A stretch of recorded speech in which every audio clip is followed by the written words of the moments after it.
So you want me to tell you my story? Where should I even begin? Well, I guess because we're talking about transformation today, I should tell you about how God is transforming me.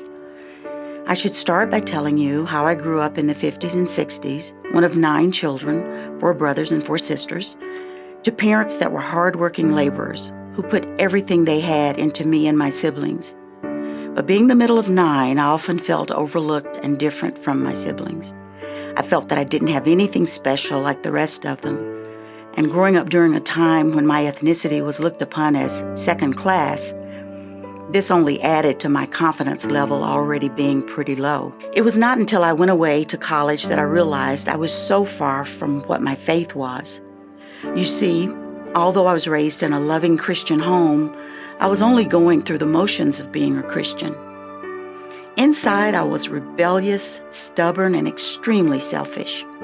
You see, when you grow up being one of 9, you take what you can get, and many times, all I got was leftovers, if I got anything at all.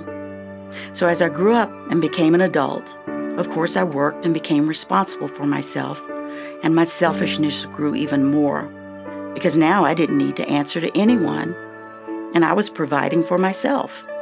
What was mine, and I could choose whether or not I would share. Many times I didn't, just because I didn't have to. I was not being transformed into the image of God. To tell you my story, I should tell you about Esther, the heroine who saved the Jewish people. Esther's story is a powerful reminder that God can bring about new life, redemption, and freedom, even when it seems an impossible feat. Not only was Esther an ordinary woman living in a foreign land, but she was part of a minority race held in low esteem, so much so that later when she was chosen to be queen, she was advised to keep secret her Jewish nationality. Esther's story was written so that you and I could learn not only from her example, but also to show us how God works sovereignly in the lives of ordinary people who submit to his ways. Esther did not allow her difficult circumstances to make her bitter. While some people who've grown up under painful circumstances tend to question God's goodness and grow distrustful toward him and others, Esther's heart was tender and noticeably kind to others.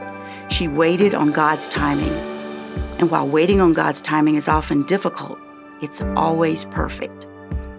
If God had a plan to use an ordinary woman like Esther, maybe he has a plan for my life too.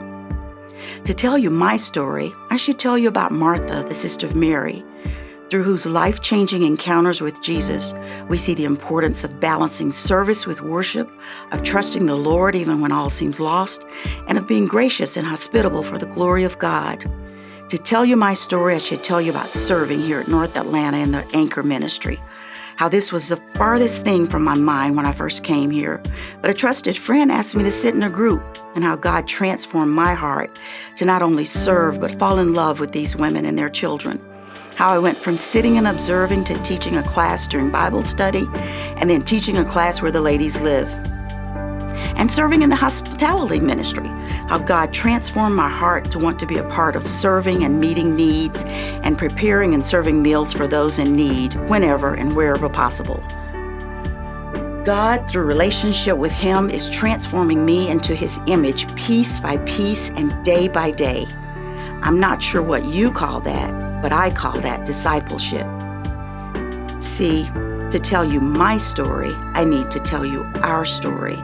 And our story is God's story.